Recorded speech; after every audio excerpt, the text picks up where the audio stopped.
Hello everyone and welcome back to my channel. आज की video में हम क्लास 2 का इंग्लिश का एक चैप्टर देखेंगे जो बहुत ही इंटरेस्टिंग स्टोरी है।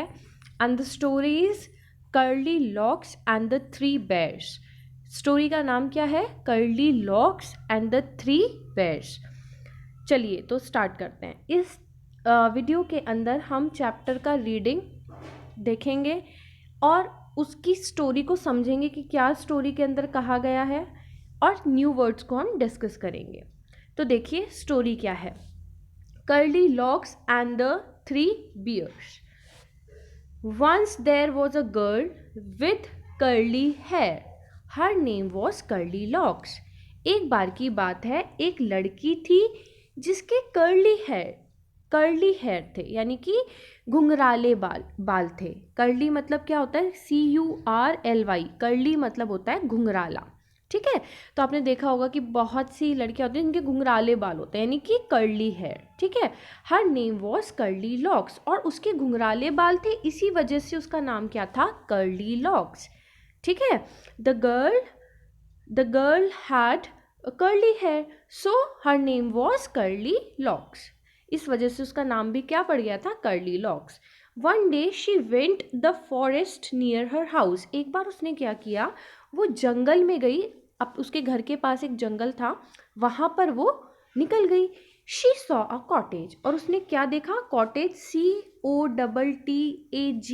Cottage means house. उसने छोटी सी कुटिया, अ काइंड ऑफ हाउस, ठीक है, एक घर देखा। कॉटेज मतलब घर। तो उसने जब वो जंगल में गई तो उसे जंगल में क्या दिखा? एक कॉटेज दिखा। Is anybody in? She asked. उसने कहा अंदर कोई है? उसने पूछा। She asked is anybody in? There was nobody, लेकिन वहां कोई भी नहीं था। The bear family lived in the cottage, और वहां पे कौन रहता था? Bear family. देखिए करेक्ट प्रोनाउंसिएशन BEAR यानी भालू। BEAR यानी भालू। इसकी करेक्ट प्रोनाउंसिएशन क्या है? बेयर। ठीक है, बियर नहीं पढ़ेंगे। क्या प्रोनाउंसिएशन इसकी? बेयर। ठीक है, तो किसकी फैमिली रहती थी वहाँ पे? बेयर यानी कि भालू की फैमिली रहती थी। लेकिन अभी लड़की को ये बात नहीं पता थी, स्टोरी में ये चीज़ बताई है। They had gone for a walk, और वो घूमने गए थे, यानी कि जो भालू की फैमिली रहती थी वो क्या गए थे? कहाँ गए थे? वो घूमने के लिए गए थे। तो घर में कोई नहीं था। There was nobody in the house. Curly Locks went in. अब कर्ली लॉक्स अंदर गई। She wanted to see who live there. उसे वो जानना चाहती थी। शी वॉन्टेड टू सी, देखना चाहती थी कि भाई वहाँ रहता कौन है ना। अब आपको तो पता चल चुका है कौन रहता था। The bear family live there, है ना, भालुओं की फैमिली वहाँ रहती थी। She saw 3 bowls of porridge on the table. उसने 3 बाउल्स देखे। किस चीज़ के? पॉरेज यानी दलिया। 3 बाउल्स के अंदर क्या रखा था? दलिया। There was a big bowl for papa bear. एक बिग बाउल यानी कि एक बड़ा बाउल था, किसके लिए? पापा बेयर के लिए, है ना।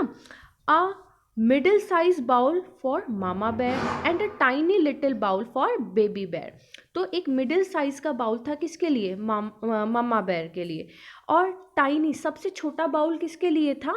बेबी बेयर, जो बच्चा था उसके लिए सबसे छोटा। क्योंकि देखिए आपको पता है बच्चे कम खाते हैं ना, तो उसके लिए उसी साइज़ का बाउल, यानी कि सबसे छोटा जो बच्चा था उसके लिए, थोड़ा मिडिल साइज़ वाला मम्मा बेयर के लिए, और सबसे बड़ा वाला पापा बेयर के लिए। आपने देखा ब्लू वाली शर्ट के अंदर जो ये कर्सर है, ये पापा बेयर हैं, ये मम्मा बेयर हैं, और ये लिटिल बेयर छोटा जो बच्चा है।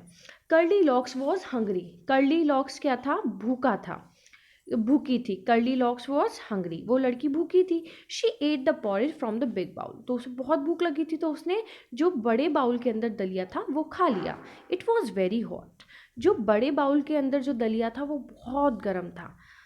It was very hot. She ate from the middle size bowl. उसने अब और भी भूख लगी थी, तो उसने जो मामा बेयर का बाउल था उसमें से भी खा लिया दलिया। इट वॉज टू कोल्ड, और वो बहुत ज़्यादा ठंडा था। टू कोल्ड यानी बहुत ठंडा था।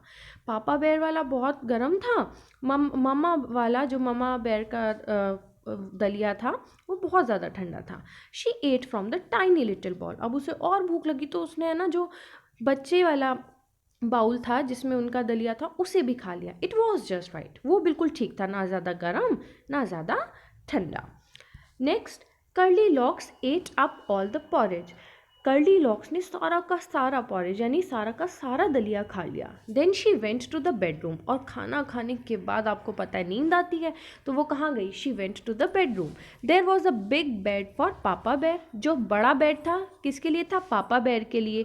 अ middle size bed for mama bear, और जो मिडिल साइज का बेड था यानी कि वो किन के लिए था? मामा बेर के लिए। And the tiny little bed, जो सबसे छोटा वाला बेड था वो किसके लिए था? बेबी बेर के लिए। The big bed was very hard, जो बड़ा वाला बेड था वो बहुत ही सख्त था, hard.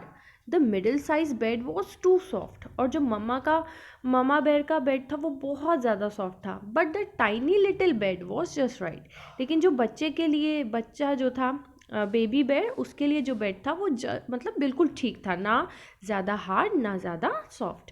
Curly locks fail asleep in the tiny little bed. अब कर्ली लॉक्स जैसी लेटी टाइनी लिटिल बेड, जो बिल्कुल ठीक था, ना ज़्यादा सॉफ्ट ना ज़्यादा हार्ड, लेटी और सो गई, fell asleep। The bear family came back, और अचानक फिर एकदम से जो भालू की फैमिली थी वो वापस आ गई, came back. Somebody ate my porridge, shouted Papa Bear in his big gruff voice।